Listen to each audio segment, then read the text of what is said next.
But it gives me great pleasure, Rick, to find myself with you yet again. I'm a practitioner. Hello, Rick. Tell me, how did you get into, and why? What is the big benefit to you? iMA? What do you do? How does it work? Yeah. Well, you and I have known each other quite a long time, and it was you that introduced me to James on iMA. You can blame me. I can blame you. Yeah. So the reason my team loved iMA is that it is data, but it is actionable data. Okay. So my company is TBDA. We are profit detectives investigating data. We show companies how to maximise the profit and revenue from each of their customers by making the most of their data, customer knowledge, and CRM assets. Mm-hmm. So iMA was a very colourful and simple way of really showing people inside the organisation how to connect with each other more enjoyably and productively. Yeah. Certainly putting colour on a grey area makes life more interesting. Yeah, well, I mean, what amazes me is how much money, millions of pounds, corporates spend on advertising, so external marketing. Yeah. Yet often at the expense of how they're explaining to the people inside the organisation why all that external marketing is important and how they can improve customer service. Right. So we coined this phrase internal marketing, which is really about showing management and employees how to connect with how to understand each other in their own space and to connect with each other enjoyably and productively. And we're in a 24/7 society. Yeah. Everything's so fast-paced these days that anything that can make life more easy to interconnect with people, to help with the speed, cope with the speed is very important. And I noticed just the other day, I've spoken to James about this, and we need to discuss a sort of business model for it. If I could just alert you to, this was an article from Hospitality magazine, and it's about high staff turnover in hospitality causing a productivity crisis. Approximately, this is a survey done by People First, showing that high staff turnover in hospitality has resulted in productivity crisis costing the sector £272 million per year at the moment. And some extrapolation figures showed that a 1% improvement in productivity would drive an additional 1.4 billion revenue a year. So this is a bit of a light bulb moment for me, because and I think Jane was talking about it earlier, if people are teed off with their work and their working environment, and you've got staff turnover, it's bad for any company.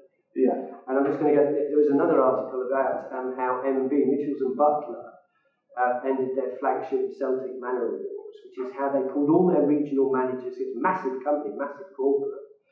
They've stopped doing that. They're going to do more webinars, which some advantages, some disadvantages. But what their chief executive, Alistair Darby, said is, we want speed and flexibility. We want to be more innovative in our approach across all areas of the business, including internal communication. So C-suite are crying out for tools, initiatives, and innovations which make life more enjoyable for people inside the organisation. Mm-hmm. And you might say, well, so what? Why does that matter? The company has to work. If they are enjoying their work more, they're going to serve their customers more and better than the competition. Yeah. And that is critical, because the customer isn't always the end user, the consumer. If you're working in a big corporate, the customer is the person you are next relating to in your work. As you say, internal customers. Yes. So that could be someone in another department, it could be a supplier, it could be a partner.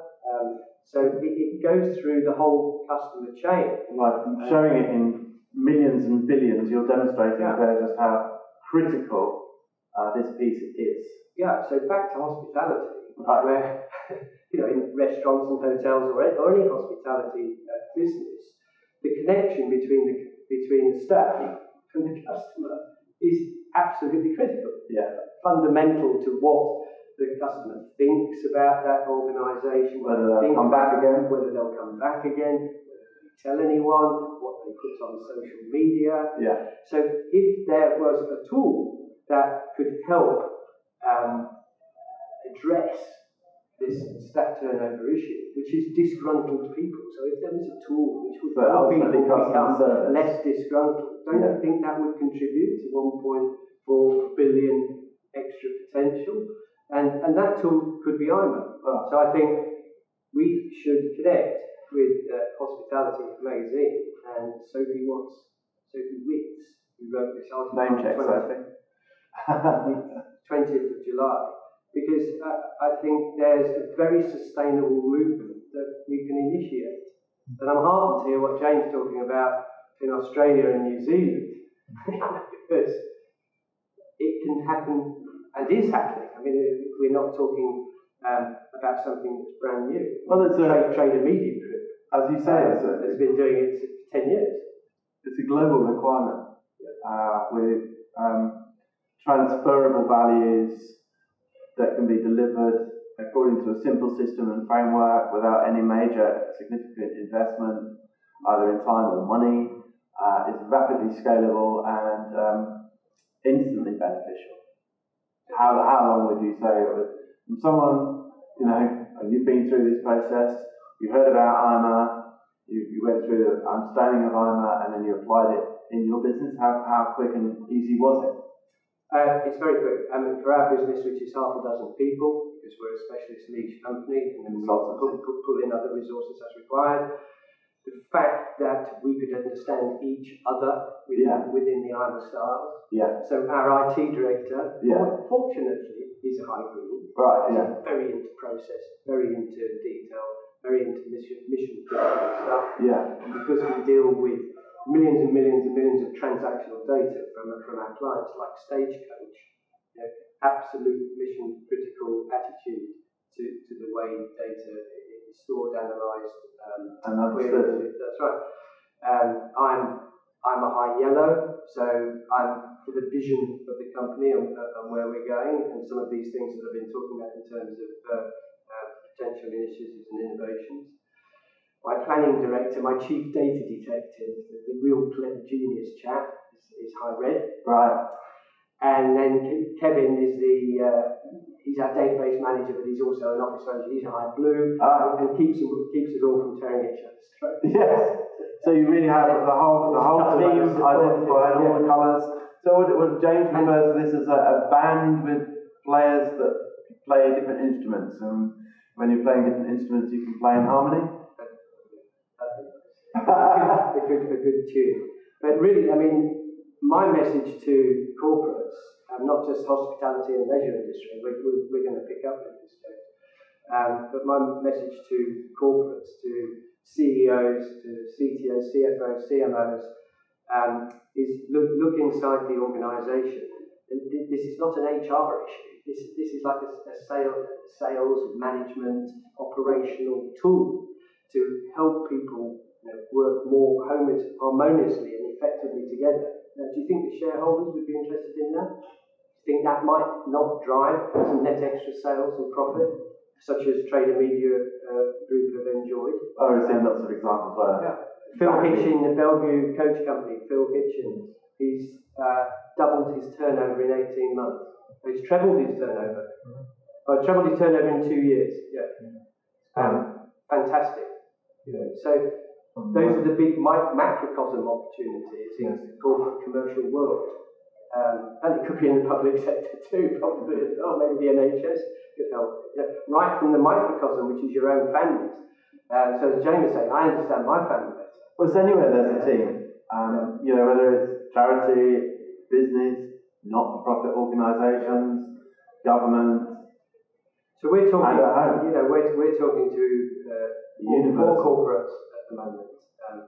One company which is in the paper industry, which has moved its offices into one central location from a disparate sort of industrial distributed, massively different working environment. They're really interested in it. another corporate which is in China and glass, not China country, China.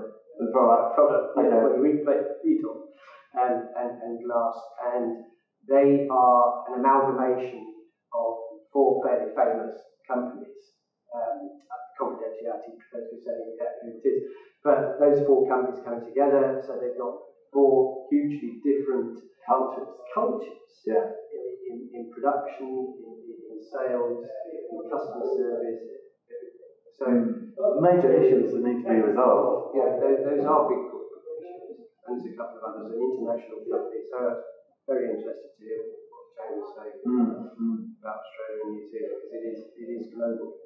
So tell me, how is that how you plan to use iMA moving into the future? Yeah, in the last 2 years, we have crystallised our data expertise into an IP blueprint called the 5 stages of data, and that is the pathway of maximising profit of each customer, because it's an enterprise-wide system, really to help everybody work together towards better servicing customers in the organisation. And how are you using iMA in that? So iMA is within those 5 stages. Oh, it's one of the 5, or? No, the 5 stages. It's in each of the 5? It's in each of the 5. Because of course there's people involved in every aspect. Yeah.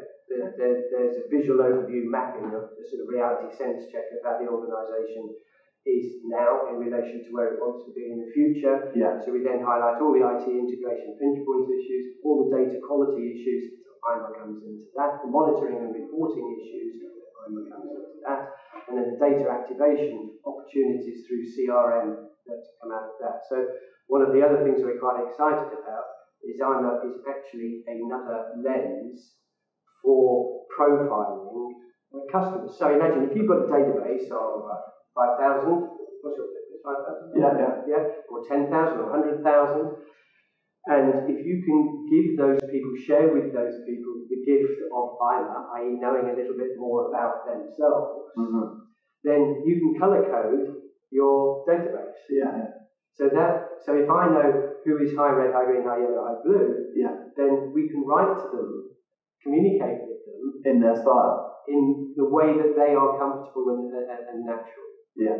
Because none of it's a criticism, it's just people's DNA, it's just how they are. And people are different, but this is a system for identifying the differences and dealing with them. Yeah, so we're in the process of showing how to use iMA to get more response from communications to a database. So it's a very good lens. Yes.